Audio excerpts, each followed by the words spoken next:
ma vie.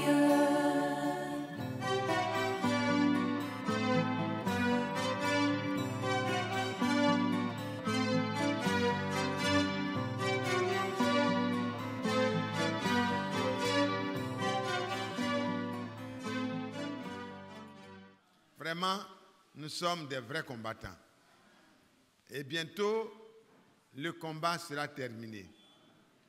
Parce que la victoire a déjà été remportée. Mais nous sommes en train de suivre les étapes pour aller au couronnement de notre marche sur cette terre-là. Que Dieu soit loué. Nous devons marcher en ayant confiance en celui qui a vaincu pour nous. Nous marchons sur ses traces. Et c'est par sa grâce que nous pouvons tout pleinement. Amen. L'apôtre Paul pouvait dire, je puisse tout par celui qui me fortifie. Il sait qui le rend fort. Quand un enfant se trouve à côté de son père, il marche, il sait que son père est vraiment un homme solide, mais l'enfant, il n'a pas peur. Il n'a pas peur des amis, hein? Provoque. Amen. Je connais mon fils Joseph Israël. Quand je suis là, tous ses grandes soeurs, ses grands frères, il les provoque. Parce qu'il sait que papa est là pour les défendre. Amen. Maintenant, quand il sort, il sait bien se ranger. Amen. Et c'est comme ça. Comme notre père, lui, il ne sort pas. Alléluia. Il est là en permanence. Donc, tant que le Père Céleste est là, vous et moi, nous pouvons être rassurés. C'est souvent nous qui sortons et c'est ça qui nous crée les petits problèmes. Et lui, il est là. Il nous dit, si vous demeurez en moi et que mes paroles demeurent en vous, demandez ce que vous voudrez. Cela vous sera accordé.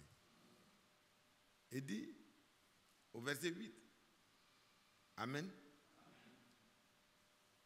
Mon Père est glorifié en ceci, quand vous portez beaucoup de fruits. Amen. Quand les enfants de Dieu sont attachés au Seigneur et que leur vie est vraiment régie par la parole de Dieu, que l'Esprit de Dieu peut reproduire la même vie que le Seigneur a vécue sur la terre, de telles personnes, quand elles sont en difficulté ou sont dans un besoin, Dieu est préoccupé directement. Amen. Parce que c'est comme la branche avec le tronc de l'arbre. Une branche qui est vraiment en vie, quand vous la blessez, la même sève qui va sortir si vous blessez le tronc là, c'est la même sève qui va sortir si vous blessez la branche. Amen. C'est pas vrai? Si c'est de l'EVA, si vous coupez la petite branche d'EVA, il y a du caoutchouc qui va sortir. Amen. C'est la même chose. Mais comme dans le tronc, il y a beaucoup plus de sève, c'est pour ça qu'on saigne là-bas. Amen. Et quand Saul de Tarse pensait qu'il avait affaire à une secte du Nazaréen, il était en train de persécuter les chrétiens, le Seigneur ressentait la douleur en haut là-bas. Alléluia. Ah, il n'est pas arrêté pendant longtemps. Là. Il est apparu. Il a fait tomber le héros. L'homme qui avait la mission de décimer l'Église en tant qu'envoyé des organisations de ce temps. Et le Seigneur a crié sur lui. Pourquoi me persécutes-tu, Saul de Tarse? Et lui, il était déjà KO. Et il va répondre de là où il était tombé. Seigneur, mais qui es-tu? Ça prouve que vraiment, on peut penser servir Dieu et être en train de faire le contraire. C'est-à-dire en train de combattre contre Dieu. Amen. On peut penser qu'on est en train de faire quelque chose de bien, mais on peut être en train de faire la pire des choses. Pensez à cela. Que quelqu'un soit en train de faire avec vraiment les recommandations des grands religieux du temps. Voyez, il est en train de faire quelque chose de très fabuleux. Il a reçu des lettres pour aller, pour attraper ceux-là qui sont dans une religion bizarre qui dérange. Amen. Alors, il faut les attraper Ceux qui ne veulent pas arrêter tranquille, s'il faut les tuer, il faut les tuer, comme ils ont tué Étienne. Et puis, jeter les autres en prison. Mettre fin à ce mouvement-là. Et Saul était vraiment très sincère, très honnête. Et c'est lui qui écrit plus tard que si les gens avaient su que Jésus était le roi de gloire, ils ne l'auraient pas crucifié. Mais c'était voilé à leurs yeux. Et quand le serviteur de Dieu, frère Pierre, était en train de prêcher pour la deuxième fois, après la guérison du paralytique, il dit, mais je sais que vous et vos chefs, vous avez agi par ignorance. Dans Acte 3, à partir du verset 17, je sais que vous avez agi par ignorance, mais Dieu a de la sorte accompli ce qu'il avait déjà annoncé par ses prophètes.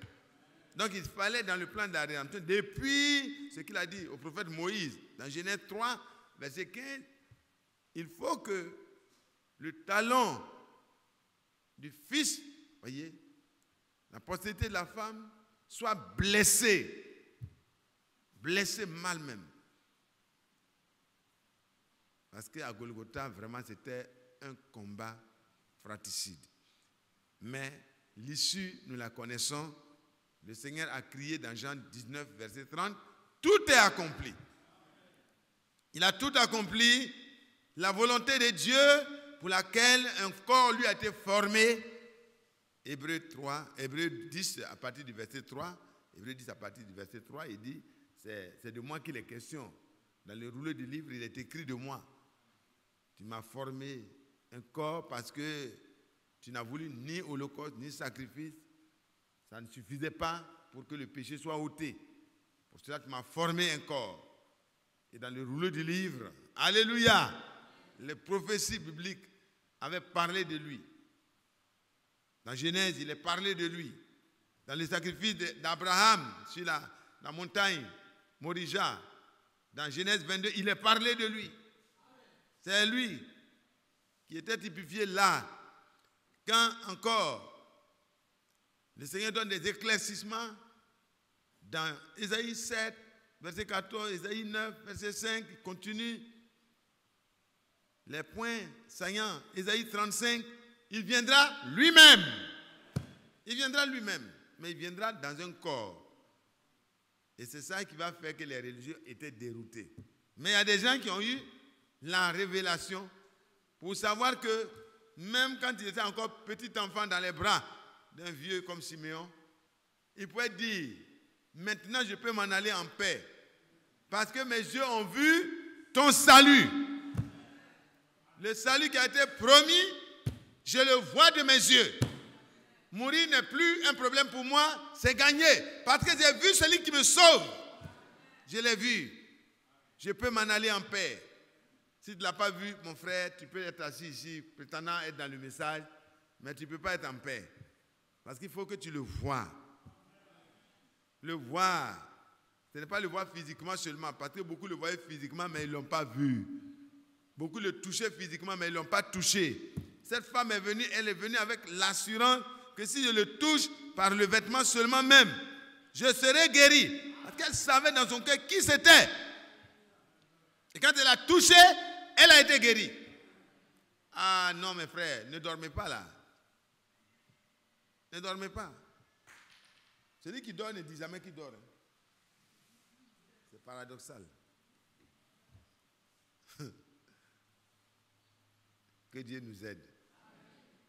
Le temps viendra où on aura un corps qui ne va plus se fatiguer. Avec ce corps-là, on pourra adorer éternellement le Seigneur. En attendant, on fait des efforts. C'est pourquoi il dit, faites tous vos efforts. On ne fait pas l'effort pour créer notre salut. Hein. Non, on fait les efforts au niveau du corps. Mais pour se déplacer, pour venir ici, c'est un effort. Hein? C'est un effort. Moi-même, j'avais des malaises et tout. J'ai dit, écoute, mon ami, si tu dois être maltraité, c'est bien maintenant. Il faut qu'on traite durement ce corps-là. Ça ne veut pas dire qu'il faut aller lui faire comme les prophètes de Baal, ils ont fait des... Non, ce n'est pas normal. Il faut bien traiter le corps. Mais quant aux choses de Dieu, quand le corps ne veut pas répondre, il faut lui dire, réponds. Amen. Réponds. J'ai besoin de toi pour aller adorer mon Dieu. Moi-même, je suis à l'intérieur. Amen. Oh, que Dieu vous bénisse. Ce vieux corps-là, bientôt, il sera remplacé. Amen. Donc, si vous sentez le poids des maladies, le poids de l'âge et tout ça qui commence à venir un peu, ne vous en faites pas. Ça annonce quelque chose de meilleur. Alléluia. Dieu va nous récolter bientôt. Et alors, les choses seront finies. Mais quand le Seigneur est venu, il est venu dans un corps. Et le corps était semblable à notre corps. Parce qu'il fallait que la rédemption soit accomplie. Et c'est Dieu lui-même. Il viendra lui-même et vous sauvera. Et voici le signe. Les aveugles vont voir, les boiteux vont marcher, les sourds vont entendre, les muets vont parler, même les morts vont ressusciter. Et il y a eu un seul moment de l'histoire de l'humanité où ces choses pouvaient être dites. Ce qui a été annoncé est accompli. C'est quand le Seigneur Jésus est venu. Plus tard, au travers de ceux par lesquels il prolongeait ses jours, les mêmes choses ont pu se répéter. Amen. Aujourd'hui, c'est notre tour. Dites Amen. Aujourd'hui, c'est notre tour. Dans un corps qui peut se fatiguer, on peut honorer et glorifier Dieu. Dans un corps qui est fragile, parce que le Seigneur lui-même, quand il était dans le corps de chair là, il n'était pas vraiment, en tant que corps de chair, il n'était pas Dieu. Hein? Amen. Le corps là n'était pas Dieu.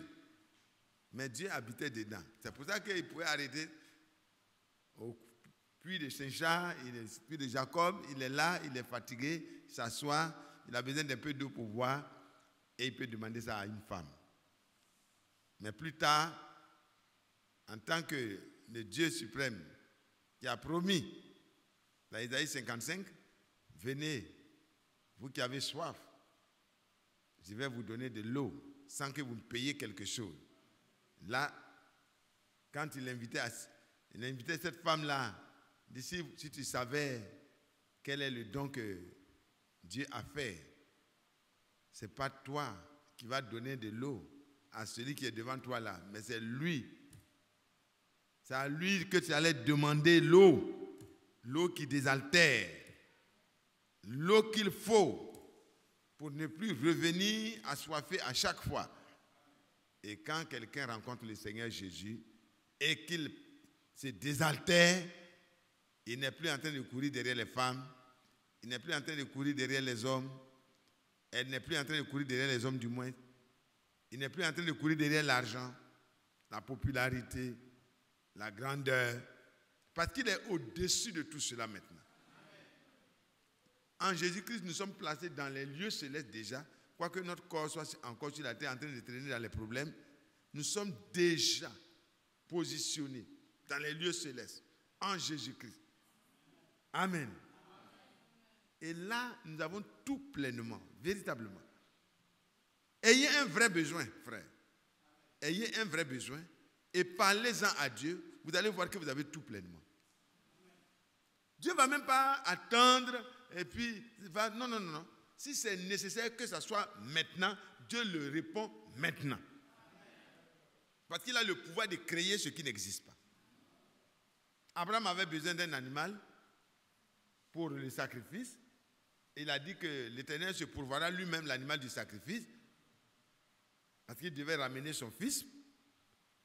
Mais il était prêt à offrir son fils. Parce que c'était ce que Dieu lui avait demandé. Là, loin de toute civilisation, Dieu a donné un animal. Une brebis, un agneau. Voilà. Il y avait un bélier retenu par les cornes. Dans un buisson. Pourquoi? Comment? Parce que tout est possible à Dieu. Amen. Et c'est ce Dieu-là que toi et moi nous sommes venus servir aujourd'hui. C'est pourquoi quand on doit les chanter, on les chante. Qu'il est bon de louer l'Éternel et de célébrer ton nom, ô Dieu très haut. D'annoncer dès le matin tes bienfaits et ta fidélité pendant toute la nuit. Que Dieu soit loué. Que Dieu soit loué. Même si nous avons des problèmes, nous avons la vraie solution en Jésus-Christ. C'est pour ça qu'on va se lever pour faire une lecture.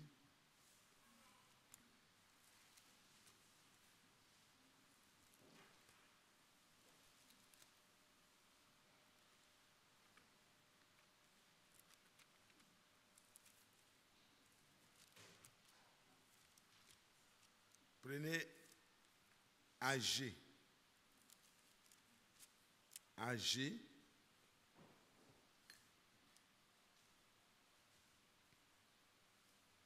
Bon, pour ceux qui... AG, c'est juste avant Zacharie. Hein? Zacharie, c'est avant Malachie. Malachie, c'est avant Matthieu. Donc, si vous n'êtes pas un grand lecteur, allez commencer par Matthieu. Et puis, vous partez en arrière un peu. Vous allez tomber dans AG. Après Malachie, vous allez voir Zacharie. Et après Zacharie, c'est AG. Mais lisez beaucoup la Bible et que ça soit vraiment votre référence en matière de lecture. Amen.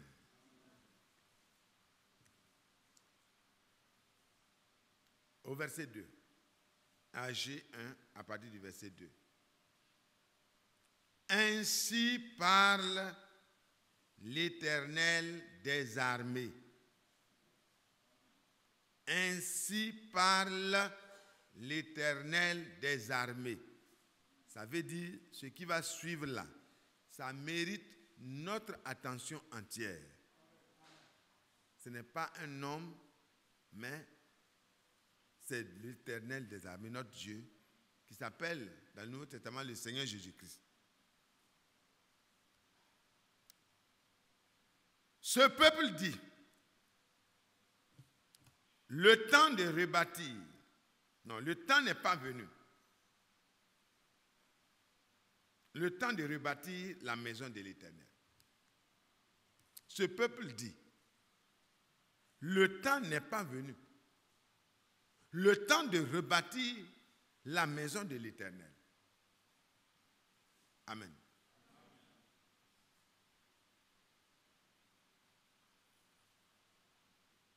C'est pourquoi la parole de l'Éternel leur fut adressée par Agé le prophète en ces mots.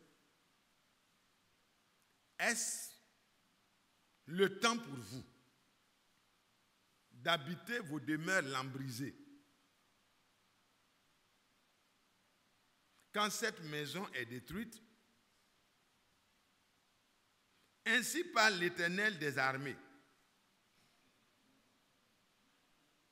Considérez attentivement vos voies. Hein? Ainsi parle l'Éternel des armées.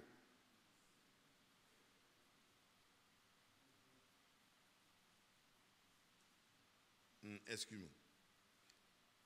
C'est pourquoi ainsi parle maintenant l'Éternel des armées. Amen. Maintenant. Merci. Considérez attentivement vos voies. C'est-à-dire que asseyez-vous et regardez attentivement ce que vous êtes en train de faire.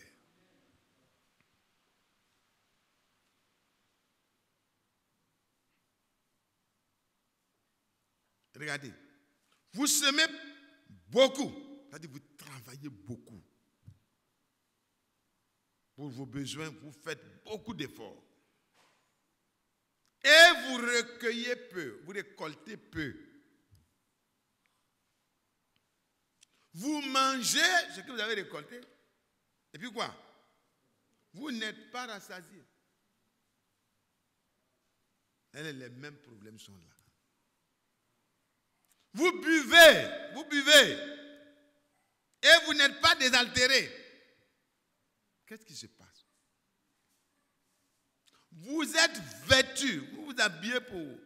Bon, ici, peut-être qu'on ne comprend pas bien, mais dans les pays où il fait vraiment très froid, il faut s'habiller bien pour être gardé au chaud, un peu.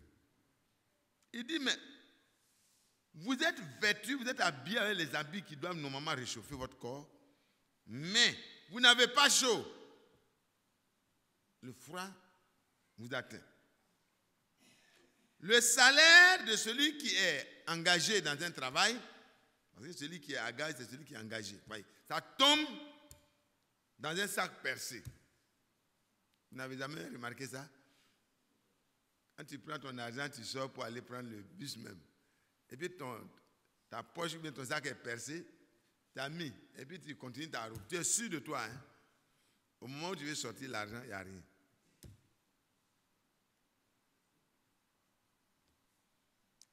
Il dit encore pour la dernière fois, la deuxième fois. Ainsi parle l'Éternel des armées. Considérez attentivement vos voies.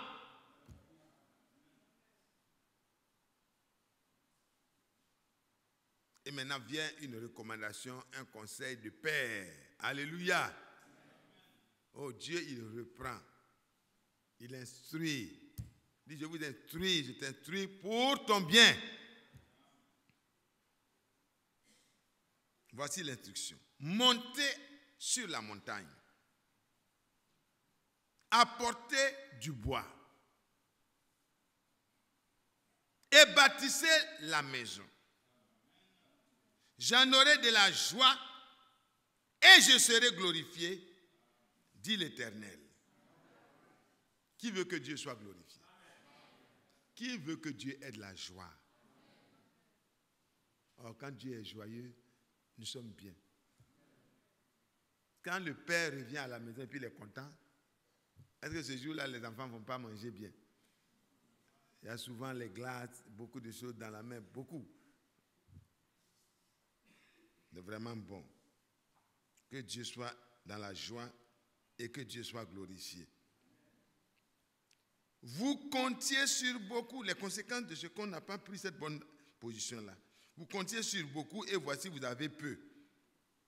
Vous l'avez rentré chez vous et j'ai soufflé dessus. Ah! Quand vous avez affaire au diable, c'est plus facile. Hein?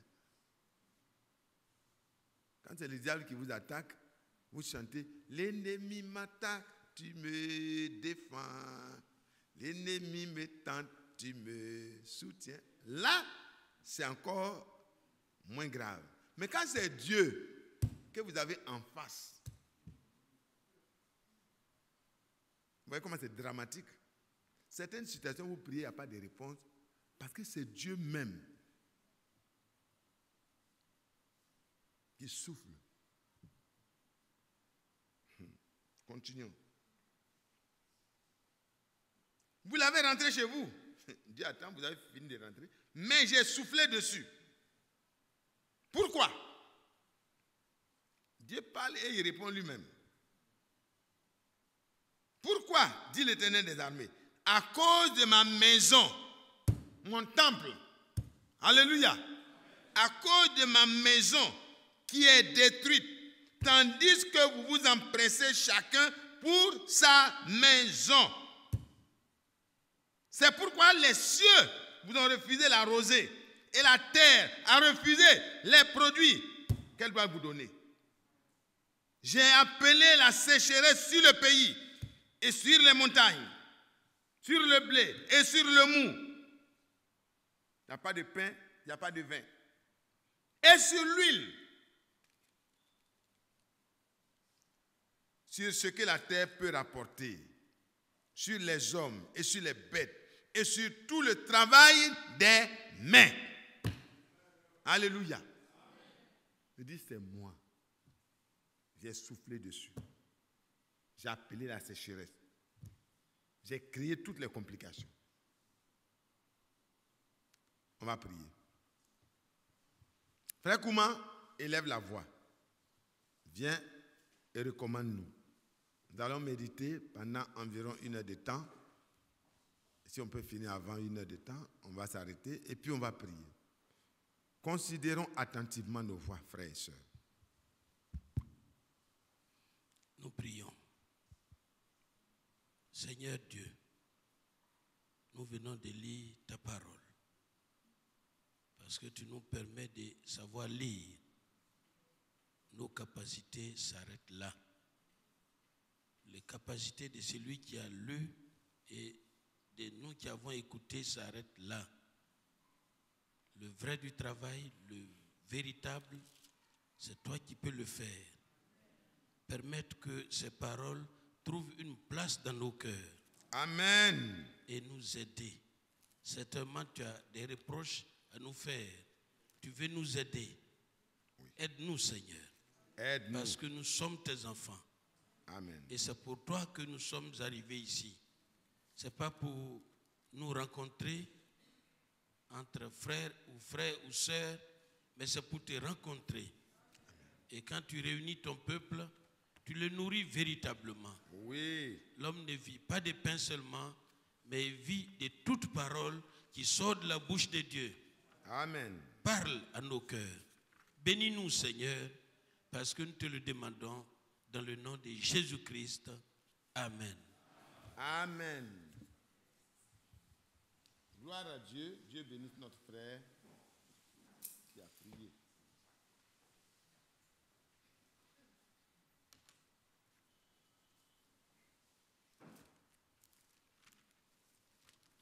Avant de continuer, je vous invite à lire un verset que nous avons déjà lu dans Ésaïe 48.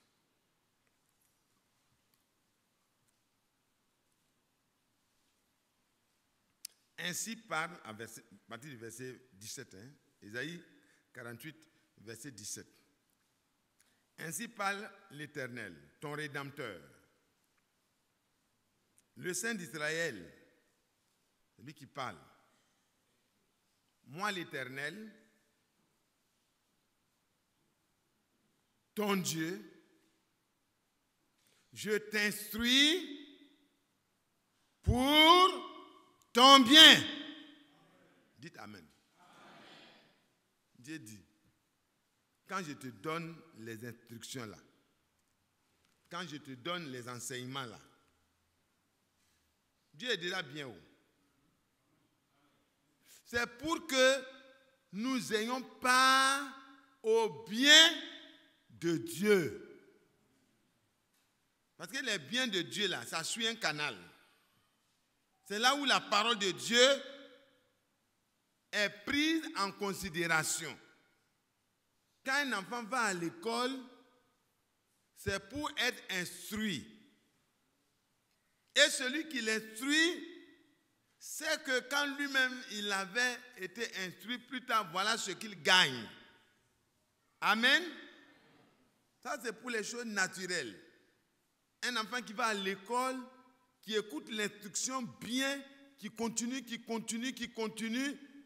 qui fait les efforts, à un moment donné, il est évalué pour voir si ce qu'il a reçu comme instruction là, il l'a compris et il a gardé. Et c'est sanctionné par un diplôme. Amen. L'instruction qu'il prend là, c'est pour son bien. Voilà mon ami qui est assis. Pour conduire, puis gagner l'argent de Nestlé là. Il y a eu du travail. C'est pas vrai? Botin. Est-ce que tu t'es levé comme ça, tu es parti soulever pour cette là, et puis tu as commencé à faire? Non. Il y a eu un temps d'instruction. On parle de auto-école. Il y a la phase théorique. On fait le code. C'est une instruction. On te montre comment, quand tu vas voir tel panneau, ça veut dire ça. Quand tu vas voir tel panneau, ça veut dire ça. Pour que quoi? Pour que tu conduises bien. Et si tu conduis bien, ça va te donner de l'argent dans la poche. Alléluia. C'est pour ton bien. Le moniteur, il t'instruit pour ton bien. L'instituteur, il t'instruit pour ton bien. Le professeur, il t'instruit pour ton bien.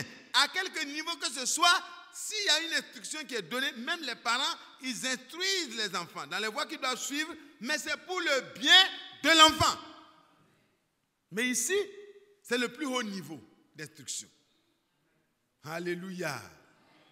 Oh, si l'instruction terrestre peut donner un bien-être, de telle sorte que ceux qui n'ont pas pu écouter attentivement l'instruction sont laissés peut-être au CP1, ils se retrouvent vraiment dans des endroits qui ne sont pas forcément les mêmes que ceux qui ont continué. Mais pour continuer, il faut désirer être instruit.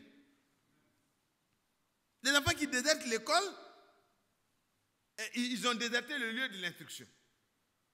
C'est la même chose dans les choses spirituelles. Frères et sœurs, Dieu ne parle pas parce que Dieu veut parler seulement. Il parle pour que toi et moi, on soit instruits dans le chemin qui mène à la vie.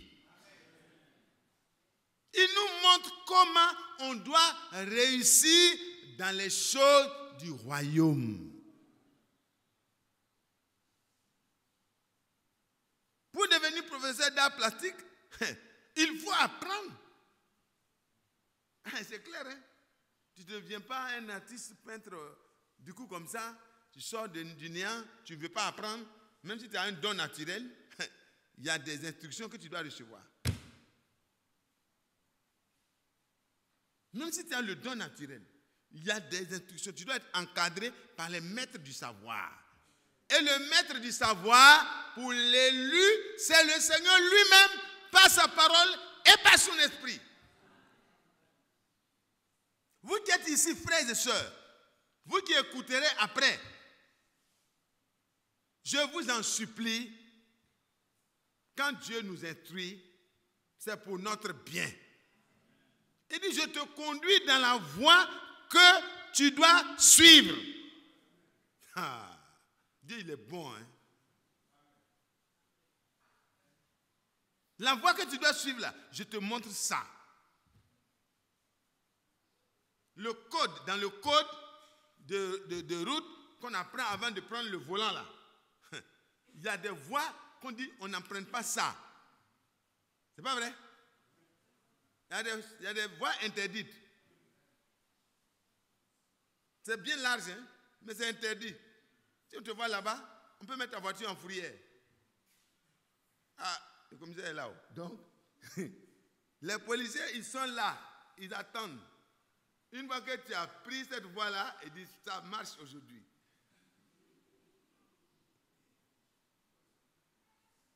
Mais celui qui écoute l'instruction et qui retient l'instruction ne tombe jamais dans leur filet.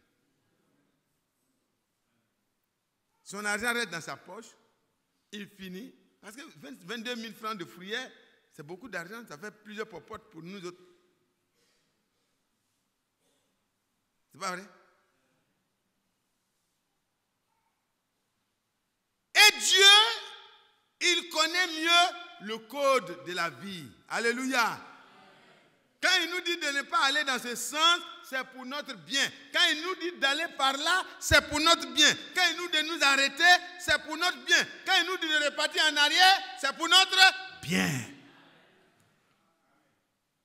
Quand Dieu dit à une femme,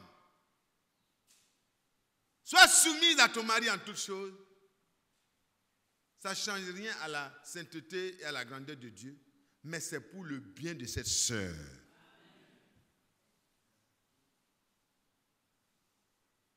Quand Dieu dit à un homme, tu dois aimer ta femme sans condition.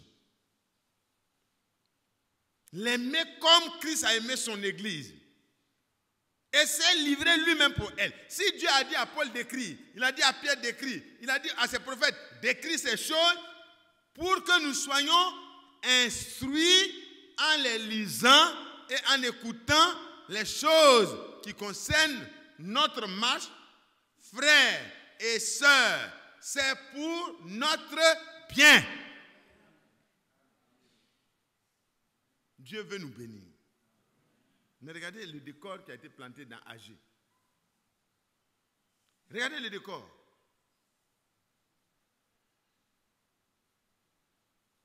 Je te conduis dans la voie que tu dois suivre pour être béni. Vous savez, l'histoire d'Agé, j'ai relu cette partie-là pour que vous puissiez voir. Mais continuez. Verset 18. Oh, si tu étais attentif à mes commandements, ton bien-être serait comme un fleuve et ton bonheur comme les flots de la mer. Qui ne veut pas le bien-être? Je vous pose la question. Qui ne veut pas être bien? Parce que bien-être là, c'est être bien. Amen. Ceux qui somnolent là, pas pour votre bien. Hein. Dites à votre corps, je t'ordonne qu'il y a un temps pour tout. Quand je viens dans la maison de Dieu, ce n'est pas pour dormir. Je t'ordonne de ne pas me priver des instructions de mon Père. Comme tu continues, je me lève, je me tiens debout, tout le monde va te voir. On fait comme ça, le corps, il a dit, mais tu vas me honir. Oui, je vais te honir. Parce que moi-même, je suis à l'intérieur. Je ne mange pas, je ne me repose pas dans le sommeil naturel. Je me repose quand je suis satisfait des choses de Dieu. Mais toi, tu te reposeras la nuit. Quand la nuit va arriver, tu vas te reposer. Je t'ordonne de rester tranquille. C'est dans ça qu'on parle de traiter durement son corps. Ça ne veut pas dire qu'il faut se taper. Non, il faut rester tranquille. Il faut lui montrer sa place. Amen. C'est comme si vous êtes là et puis vous rappelez que je devais gagner un encaissement tout à l'heure. Ah, monsieur l'entrepreneur. Mais vous devez vous arrêter pour dire non. Je finis les choses de Dieu d'abord et puis je m'occupe du reste ensuite. Seigneur, il faut traiter. J'avais oublié ça, mais vraiment, je préférais avoir oublié parce que je pense que c'est mieux d'être là.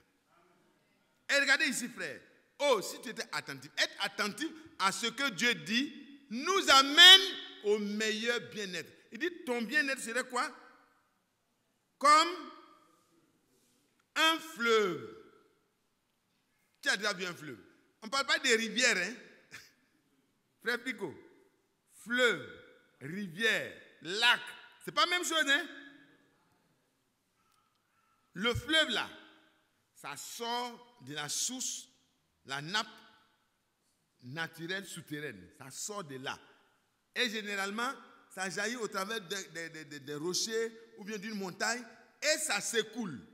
En allant, ça grandit. Les petites rivières se jettent dedans et ça s'en va. Même des petits fleuves se jettent dedans et puis ça s'en va. Et ça grandit en partant.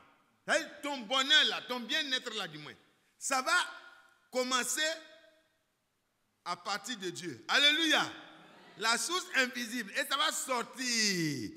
Au début, tu vas penser que c'est petit. Mais ça va aller en grandissant. Alléluia. Ça ne va jamais s'arrêter. Tu seras bien. Si tu es attentif, tu seras bien. Tu te sentiras bien. Et quand tu auras des problèmes par rapport à ce bien-être, tu te rappelleras à Dieu. Mais Seigneur, je suis attentif. Je veux que tu te souviennes de mon bien-être. Alléluia. Le Seigneur va s'en occuper. Et puis ton bonheur sera comme les flots de la mer.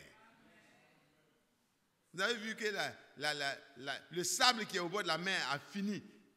L'eau qui sort, non. Les flots là, ça vient, ça se jette, bouh. Parfois même ça déborde, ça vient, et puis ça retourne. Et puis ça revient, et puis ça retourne. Il y a des marées basses où ça ne vient pas. Mais, juste quelques temps après, la marée, on dit, faites attention, n'entrez plus, la marée monte. Et c'est un phénomène qui finit jamais. Le bonheur d'un fils de Dieu qui est attentif à la voix de son Père ne finit jamais. C'est pourquoi on retourne, frère, dans notre texte de base. Frères et sœurs, Dieu instruit Israël ici, et cet après-midi, c'est toi et moi que Dieu est en train d'instruire. Pourquoi? Parce que, frère, prenez 2 Corinthiens.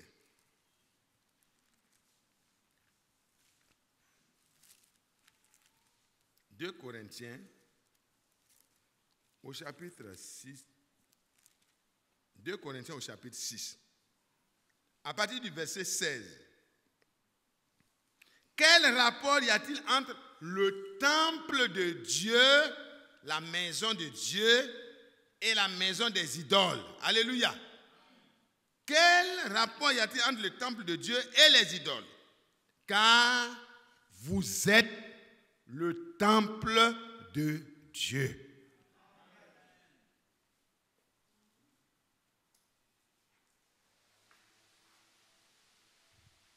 Vous êtes quoi? Le temple de Dieu. Vous avez bien suivi? L'Esprit de Dieu dit à Paul, dit à mes enfants, qui ont cru à Éphèse là. Que ce n'est plus l'histoire du temple de Jérusalem. Mais Dieu a décentralisé la chose. Alléluia. Afin de se rapprocher de l'administrer. Alléluia. Le temple de Jérusalem est là, mais ce n'est plus ça. Il a dit à la Samaritaine, l'heure vient, et elle est déjà venue. Ça ne sera plus sur la montagne ou à Jérusalem que vous allez l'adorer, mais les vrais adorateurs adoreront partout le Père en esprit et en vérité. C'est pas vrai? L'histoire qu'il y a ici, c'est l'histoire de la maison. C'est l'histoire du temple. Le temple qui est détruit. Le temple qui est en ruine. On ne pouvait plus adorer dans ce temple. Les sacrifices ne pouvaient plus monter comme une bonne odeur devant Dieu. Parce que le temple est en ruine.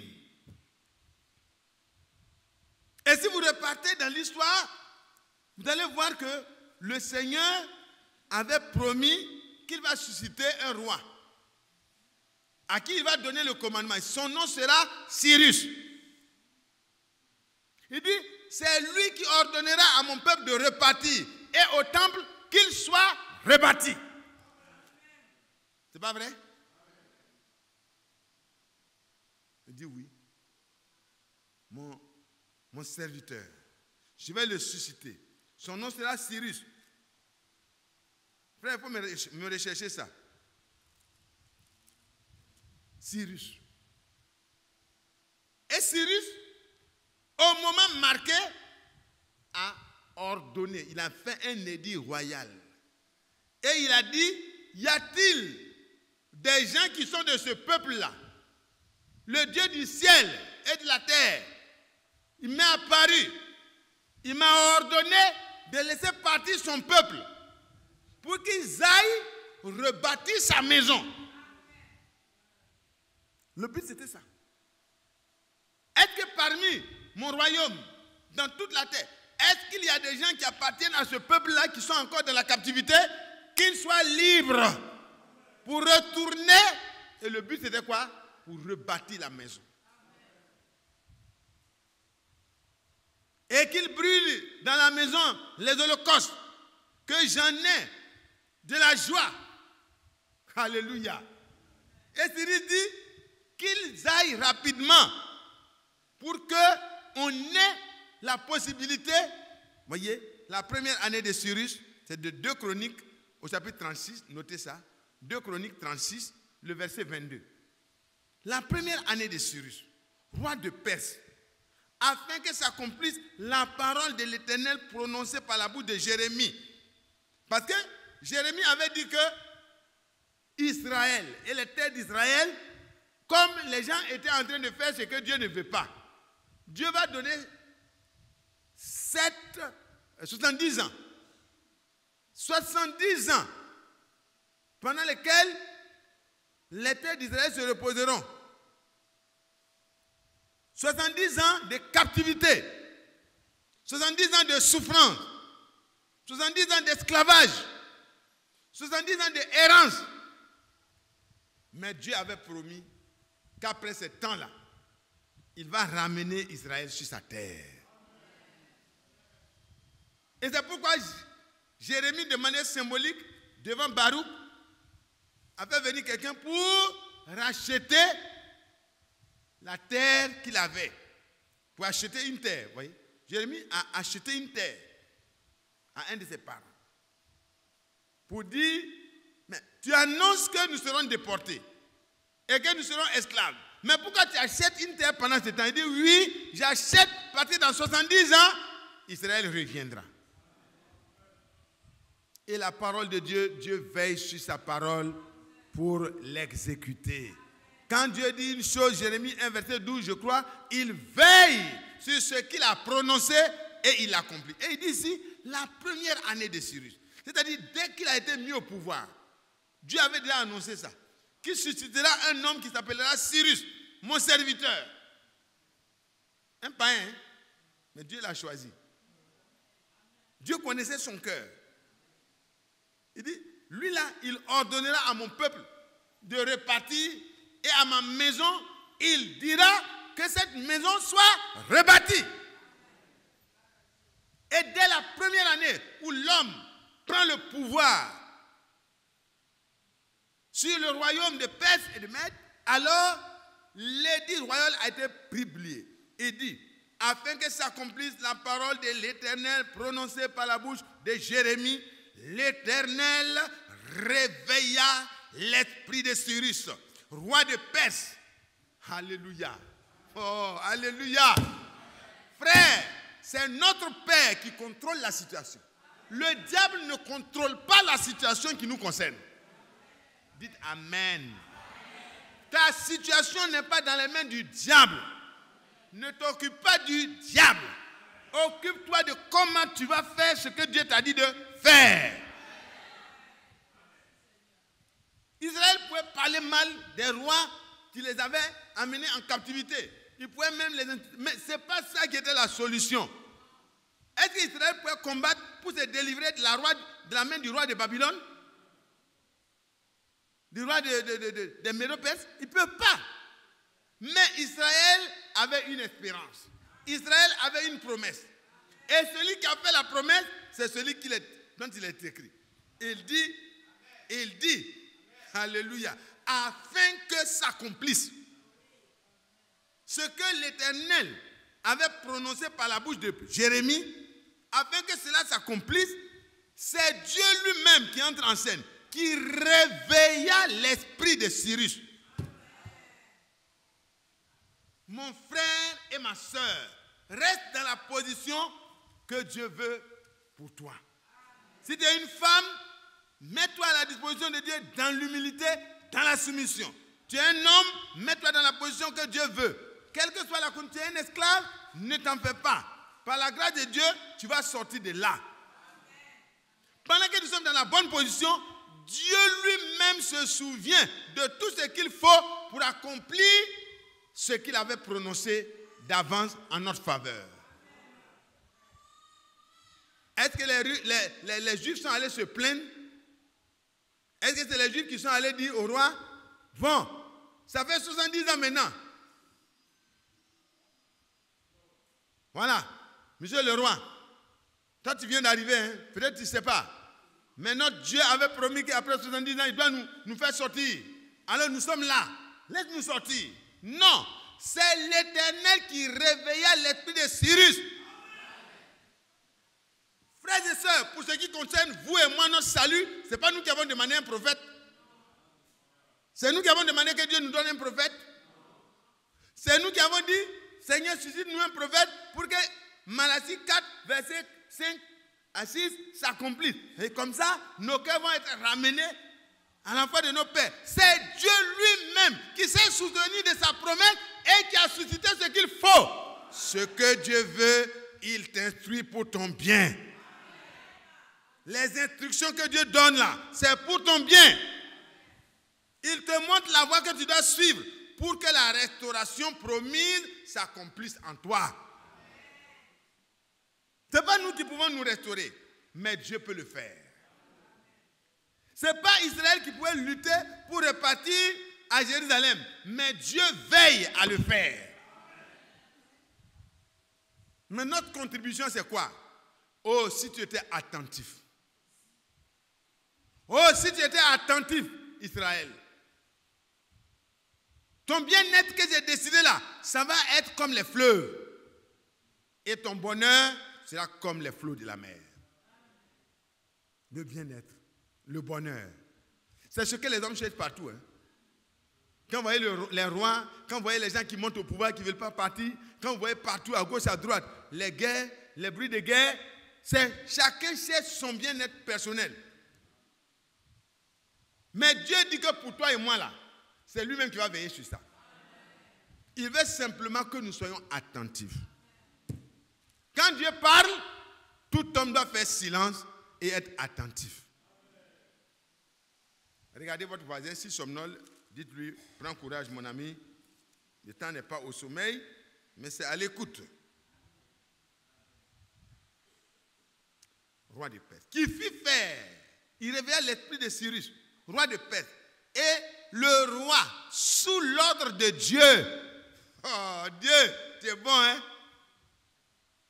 Au moment où Jésus devait naître là, il devait naître à Bethléem, Dieu a fait publier un édit royal pour ordonner le recensement de tous les habitants de la terre. Et chacun devait se faire recenser dans son village. De telle sorte que Joseph et Marie ont dû prendre le chemin de Bethléem. Parce que c'est là-bas qu'il est écrit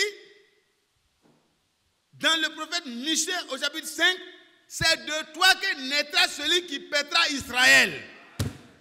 Ces jours remontent autant d'autres fois au jour de l'éternité. Alléluia. C'est de là-bas.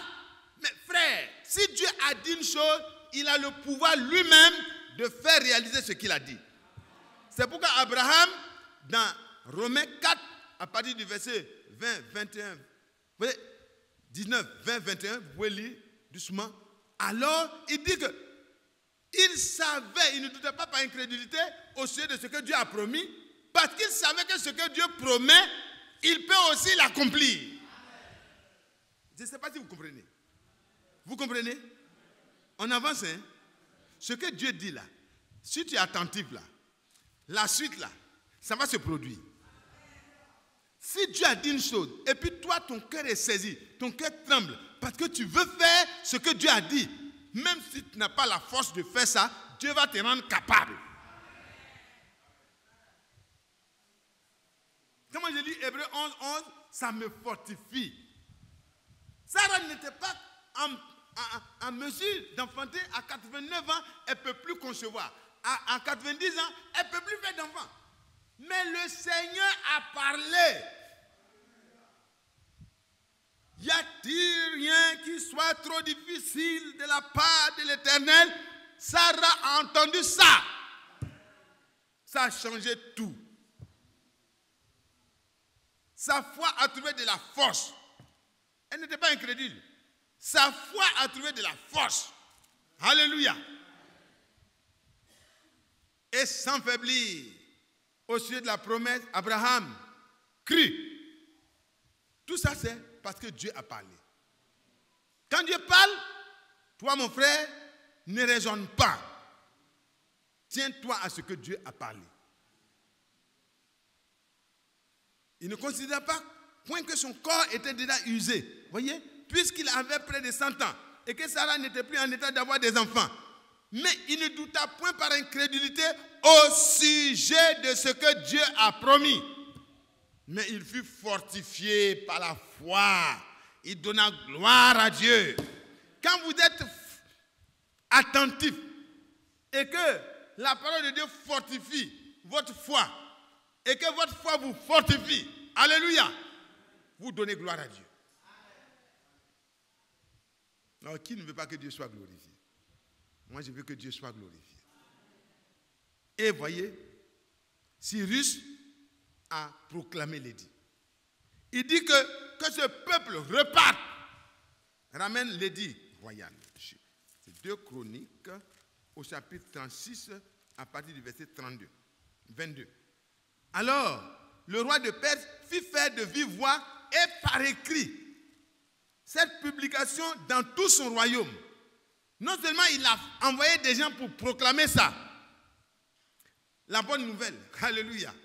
C'était une bonne nouvelle pour Israël. Que le temps de sa captivité dans toutes ces nations-là était fini. Une publication écrite aussi dans tout son royaume. Et cette publication disait quoi? Ainsi parle Cyrus, roi de Perse, l'Éternel. Regardez un païen. Alléluia. Fico, regarde un païen.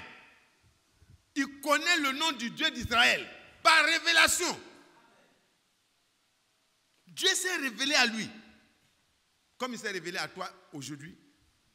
Il dit ainsi parle Cyrus, roi de Perse, l'Éternel, le Dieu des cieux, m'a donné tous les royaumes de la terre. Et il m'a commandé de lui bâtir une maison à Jérusalem, en Juda. Ce n'est pas dans la capitale de Perse, du royaume de Perse. Dieu ne change pas sa pensée au sujet de sa parole. Il a choisi Jérusalem, c'est Jérusalem. Il t'a choisi pour être son temple. C'est toi qui l'as choisi. Le temps de rebâtir la maison de l'Éternel est arrivé pour toi aussi. Ce n'est pas le temple de Jérusalem que toi tu dois rebâtir, mais c'est le temple où le Seigneur va s'installer. Il aura de la joie. Il en aura de la joie. Il en aura de la joie. Et il en sera glorifié. Oh, le roi Cyrus. Il dit, il m'a commandé. Il n'a pas dit il m'a demandé. Hein? Voilà quelqu'un qui connaît sa place. Il dit, le Dieu du ciel et de la terre m'a donné tous les royaumes de la terre. Et quand il a fini de me donner tous les royaumes de la terre, qu'est-ce qu'il a fait? Il m'a commandé. Le Seigneur t'a donné la vie éternelle, mais il te commande de laisser ton cœur. Il va faire de ton cœur sa demeure. Comment tu vas rebâtir le cœur? Comment tu vas mettre ce cœur à ta disposition? Mets le cœur simplement à sa disposition. Lui-même, par sa parole, par son esprit, va mettre de l'ordre partout dans le cœur que tu lui as donné. Dieu va remettre de l'ordre. Mon frère, ma soeur, je t'invite à ne pas tarder. Tu prends du temps dans les choses secondaires. Le temps de rebâtir, le temps n'est pas encore venu. Le temps de rebâtir la maison de l'Éternel. C'est ce que le peuple disait. Pourtant, regardez, il dit. Il dit, le Dieu du ciel, l'Éternel, le Dieu des cieux, m'a donné tous les royaumes de la terre.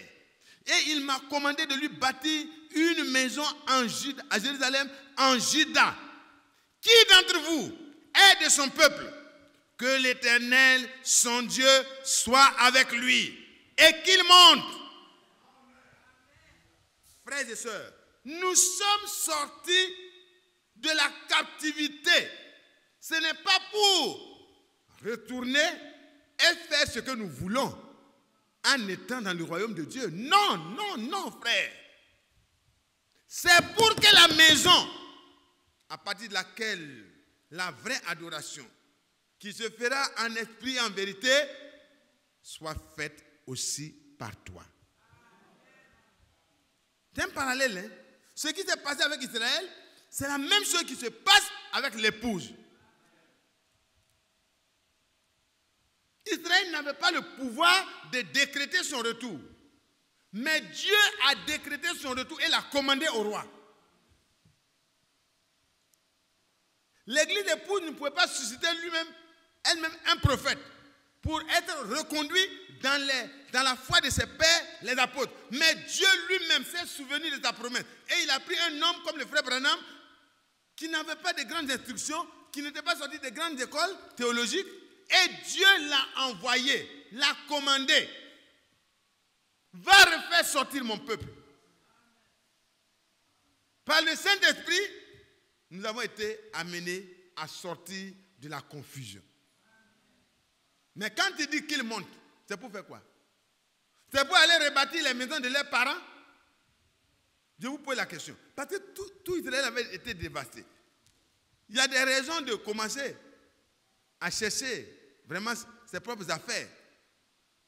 Mais regardez ce que Dieu va dire. Retournons dans 2 Chroniques 32. Alors, qu'il monte. Qu'il monte. Voilà. 2 Chroniques 36. À partir du verset 23. C'est la fin. Quand il a dit qu'il monte là, quelle était la suite? C'était pour aller faire quoi? C'est pour aller construire les maisons lambrisées? C'est pour aller faire ce qu'ils veulent? C'est pour aller faire selon leurs pensées? Prenez le chapitre 1, Esdras. La première année du Cyrus, roi de Perse, afin que s'accomplisse la parole de Dieu prononcée par la bouche de Jérémie, l'Éternel réveilla l'esprit de Cyrus, roi de Perse, qui fit faire de vive voix et par écrit cette publication dans tout son royaume. Ainsi parle Cyrus, roi de Perse. L'Éternel, le Dieu des cieux, m'a donné tous les royaumes de la terre et m'a commandé, encore le même terme, de lui bâtir une maison à Jérusalem en Juda. Qui d'entre vous est de son peuple? Que son Dieu soit avec lui et qu'il monte à Jérusalem en Juda et qu'il bâtisse la maison de l'Éternel, le Dieu d'Israël. C'est le Dieu qui est à Jérusalem.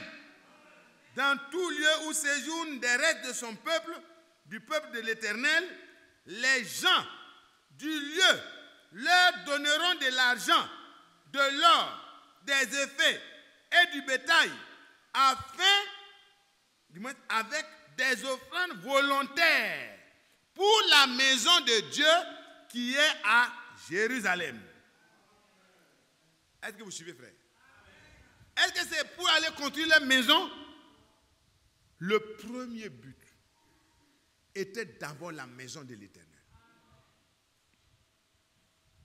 Le premier objectif de Dieu, c'est que nos cœurs retournent à lui. Quand il a envoyé le premier Élie, c'est parce que le cœur du peuple balançait entre les idoles et le vrai Dieu. Et il a envoyé Élie, et quand le miracle a été accompli, le cœur du peuple, unanimement, ils se sont mis la face contre la terre. Et ils ont crié, c'est l'Éternel qui est Dieu, c'est l'Éternel qui est Dieu.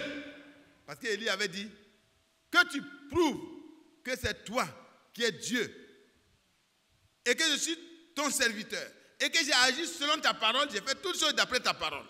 Réponds, afin que le peuple reconnaisse que c'est toi qui ramènes son cœur à toi.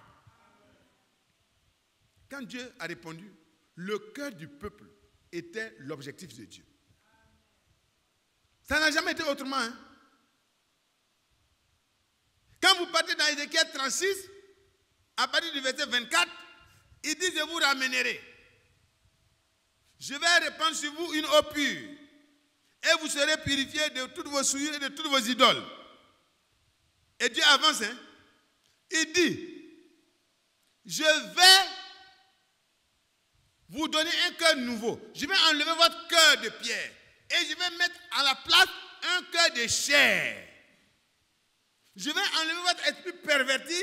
Je vous donnerai un esprit nouveau. Et je ferai en sorte, voyez, je mettrai en vous mon esprit. Et je ferai en sorte que vous suiviez mes ordonnances et mes prescriptions. Donc finalement, frère, quand on va dans le temple de Dieu, c'est un lieu où on peut se rassembler pour écouter quoi? La parole de Dieu, pour que ça descende dans le vrai temple. Le vrai temple, ce n'est pas les bâtiments, mais c'est toi et moi. Quand Dieu dit de monter sur la montagne pour prendre le matériau pour construire sa maison, aujourd'hui ce n'est plus. On ne va pas aller au Liban pour aller chercher les bois de cèdre. Dieu a donné le matériel. Le matériau qu'il faut pour construire sa maison, Dieu a mis ça à notre disposition par l'envoi de son prophète. La parole de Dieu a été restaurée. La femme connaît sa place dans la parole. L'homme connaît sa place dans la parole. L'enfant doit connaître sa place dans la parole. Le père et la mère doivent connaître leur place dans la parole vis-à-vis des enfants. Le comportement du chrétien vis-à-vis de ceux qui l'environnent, le chrétien connaît sa position qu'il doit occuper dans la parole pour être la lumière du monde, pour être le sel de la terre. Frères et sœurs, considérons attentivement nos voix. Amen. Levez-vous. Levez-vous un peu. Voilà. Dites à votre voisin, lève-toi. Peut-être qu'il dormait, mais quand on va dire, levons-nous là, on va voir quels sont ceux qui dormaient. On va relire. Et on va s'arrêter. La prochaine fois, on reviendra. Si Dieu le veut.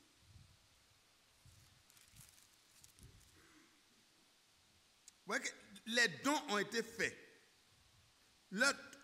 Tous leurs voisins leur donnaient des objets d'argent. Verset 6. Esdras, chapitre 1, verset 6.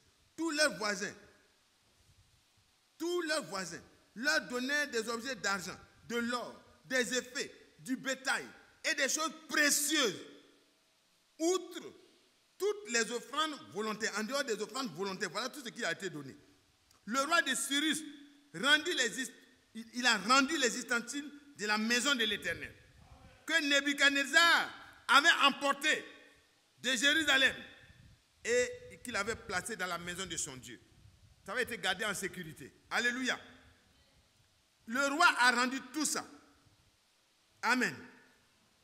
Cyrus, roi de Perse, les fit sortir par Mithrédath, le trésorier, qui les remit au prince de Juda. En voici le nombre: 30 bassins d'or, 1000 bassins d'argent, 29 couteaux, 30 coupes d'or, 410 coupes d'argent, 410 coupes d'argent de second ordre, 1000 autres ustensiles. Tous les objets d'or et d'argent étaient au nombre de 5400. Sheshbatsar emporta le tout de Babylone à Jérusalem. Alléluia. Alléluia. Nous aussi, nous allons tout emporter. De la confusion, on va retourner à Jérusalem. Qui croit cela? Qui croit cela? Tout ce que l'ennemi avait pris, le temps de rendre tout cela est arrivé. Mais réveille-toi. Ce n'est pas pour aller faire ce que tu veux, mais c'est pour aller faire ce que Dieu a dit de faire.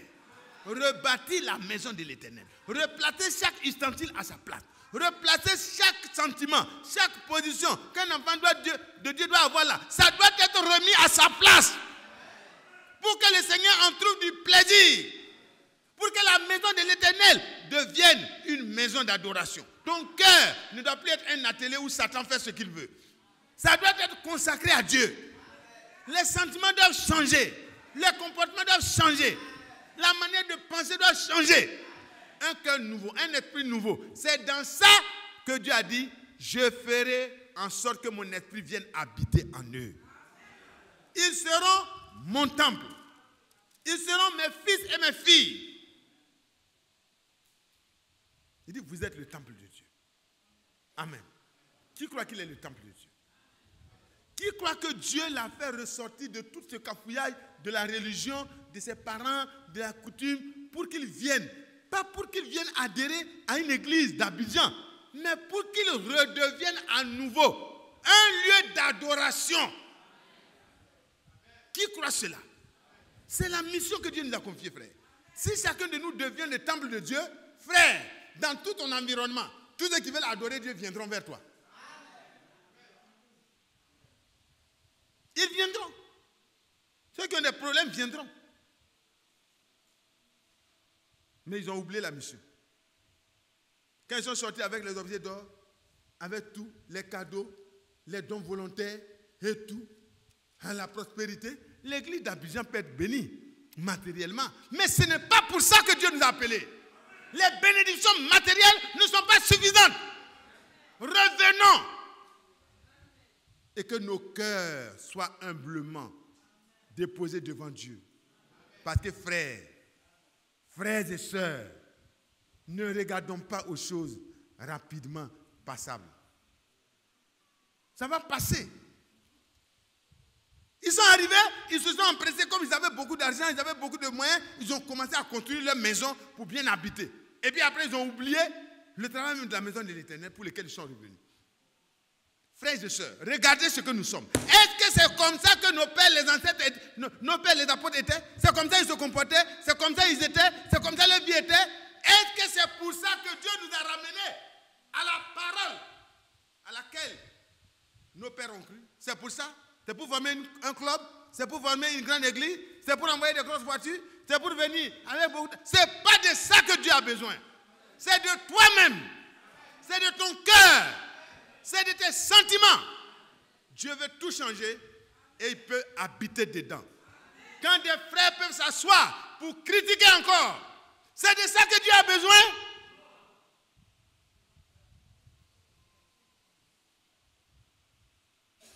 Reconsidérez attentivement vos voies. Ainsi parle l'Éternel. Considérez attentivement vos voies. Sentez votre misère. De quoi vous riez? De quoi vous allez vous réjouir? De parce que l'église est remplie? Parce que nous sommes des milliers? Ce n'est pas de ça que Dieu a besoin. Dieu veut ton cœur. Toi, ton cœur. Sinon, le jour de l'enlèvement, ça passera au-dessus de toi. Reconsidérez attentivement vos voies. Reconsidérez attentivement vos voies. Regardez tous les objets. Aucun objet qui a été amené à Babylone n'a été perdu. Dieu a veillé sur ça. Ça a été ramené jusqu'à Jérusalem. Les brigands étaient là, partout. Les coupeurs de route, ce n'est pas maintenant que ça a commencé. Il y en avait à ce moment-là. Mais tout le transport, le peuple sortait. Tout le monde était informé que dans tous les pays où le peuple d'Israël était là, ils devaient sortir avec des richesses. Tout le monde était informé. Mais aucun agresseur n'a pu les toucher. Alléluia. Frère, tout dépend de toi, tout dépend de moi. Le Seigneur est prêt à veiller sur nous. Il est prêt à faire accomplir chaque promesse.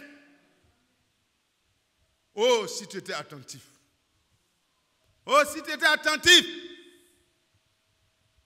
Tout va changer. L'église du Seigneur ne connaîtra plus la misère et la sécheresse. Il dit, c'est moi qui ai appelé la sécheresse. C'est moi qui ai fait qu'il n'y avait plus de blé, il n'y avait plus de mou, il n'y avait plus d'huile. Le diable ne peut rien arrêter dans la vie d'un chrétien. Dites Amen. Amen. Le diable ne peut rien faire dans la vie d'un chrétien. Amen. Le problème, c'est toi et moi. Quand nous abandonnons les voies de Dieu, nous ouvrons la route au châtiment. Et quand c'est Dieu qui nous attire, ce n'est pas la peine d'accuser le diable. Le Seigneur est prêt à te bénir. Mais il ne bénit que sur sa parole.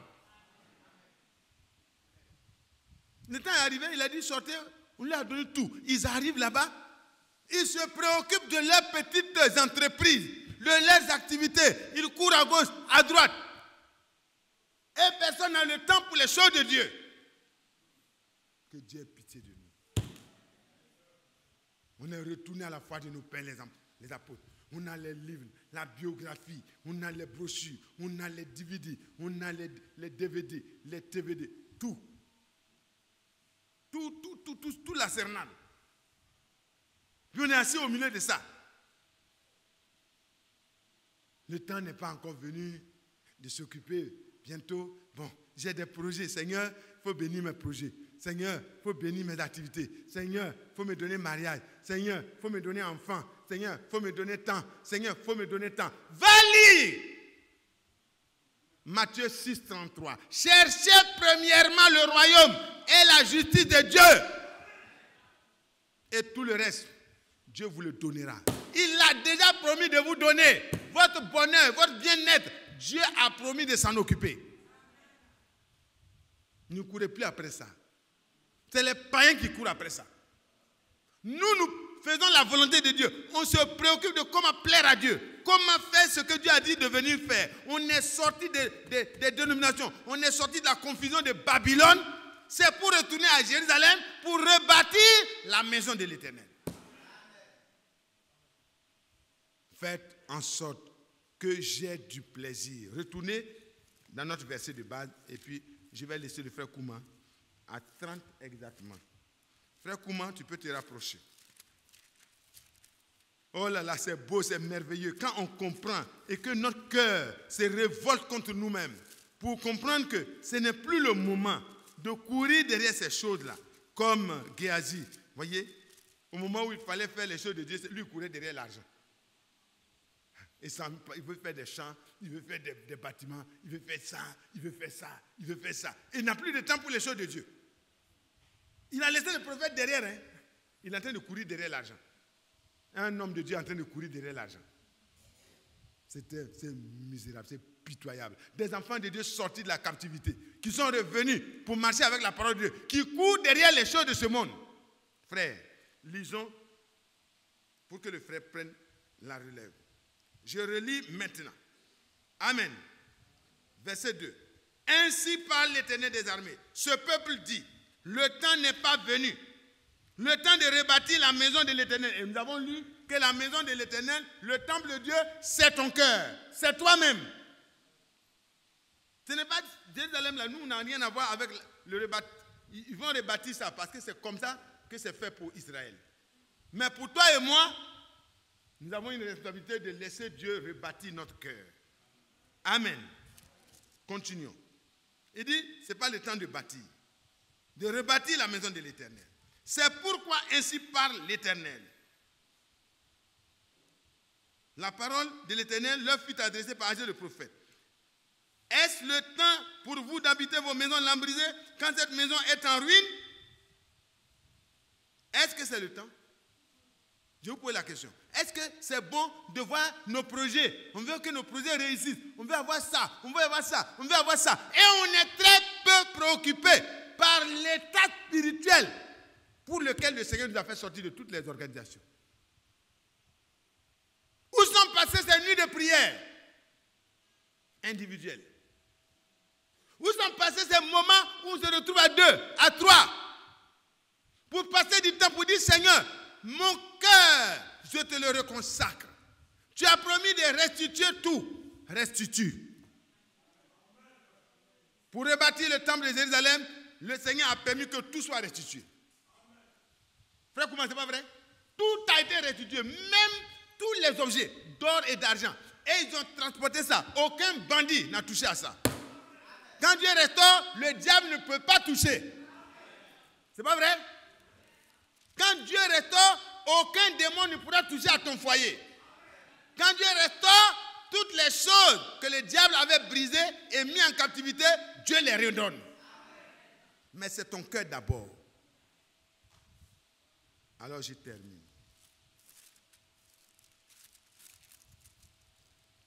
Nous allons sauter pour aller jusqu'au verset 7. Ainsi parle l'Éternel des armées. Considérez une deuxième fois encore attentivement vos voies. Montez sur la montagne, apportez du bois et bâtissez la maison de l'Éternel. Et j'en aurai de la joie et je serai glorifié, dit l'Éternel des armées. J'en aurai de la joie. J'en aurai de la joie. Et il est écrit dans Jean au chapitre 15, verset 8, que si nous portons beaucoup de fruits, le Père est glorifié. Quand notre vie est rangée et que Dieu, par son esprit, peut faire son travail en nous, comme il l'a fait au travers des apôtres et des premiers disciples, le Père est glorifié. Parce qu'un sarment, voyez, c'est le moyen pour le cep de porter des fruits. Nous sommes le prolongement des jours de Jésus. Dans Isaïe 53, verset 10, après avoir livré sa vie en sacrifice pour le péché, il verra une postérité et prolongera ses jours. Vous et moi, nous ne sommes pas revenus de la captivité pour faire ce que nous voulons, mais c'est pour prolonger les jours de Jésus. Prolonger les jours de Jésus. L'amour de Jésus doit être prolongé au travers de toi. La bonté de Dieu doit être prolongée au travers de toi. La sainteté de Dieu, la justice de Dieu doit être prolongée au travers de toi. La douceur avec laquelle le Seigneur accueillait ceux qui étaient faibles et qui avaient le désir de marcher avec Dieu. Le Seigneur pouvait dire, laissez ceux qui sont malades venir moi. Ce ne sont pas pour les bien portants que je suis venu. Laissez les pécheurs venir se repentir, comme Marie de Magdala. Laissez les Zachée venir. Laissez les Matthias venir, les Samaritains, la Samaritaine. Laissez-les venir. Parce que c'est pour eux que je suis venu. Dieu est là pour toi ce soir. Est-ce que tu veux repartir avec ta maison en ruine Ou bien tu veux monter maintenant sur la montagne. Tu veux monter sur la montagne? Tu veux prendre le matériau que Dieu a donné pour rebâtir le temple de l'Éternel. Le temple de Dieu qui a été détruit doit être rétabli. Comme il a été en Pierre, comme il a été en Paul, comme il a été dans le frère Branham, dans le frère Franck. Il veut être cela en toi. Et ta maison connaîtra le bonheur et le bien-être. Oh là là, ça va couler. Le diable ne pourra pas arrêter ça. Il ne pourra rien faire que de constater les dégâts. Quand il a voulu que Job soit emporté par les flots de la souffrance, quand Dieu a décidé de restaurer Job, est-ce que le diable, vous avez entendu parler de lui encore? Le temps de rebâtir la maison de l'Éternel est arrivé. Mets-toi au travail. Mets-toi au travail, frère. Et que le Seigneur donne de la force à tes bras. Quand on dit arme nos bras, arme nos cœurs, c'est la réalité. Le Seigneur nous a rendus plus que vainqueurs en Jésus-Christ. Ne restons plus dans la captivité de Babylone. Sortons avec tout ce que Dieu nous a donné et allons rebâtir la maison de Dieu. Que le cœur de chacun devienne un temple véritable et que nous puissions adorer Dieu et qu'autour de nous les gens sachent où se trouve le seul vrai Dieu. Que le Seigneur bénisse chacun de nous.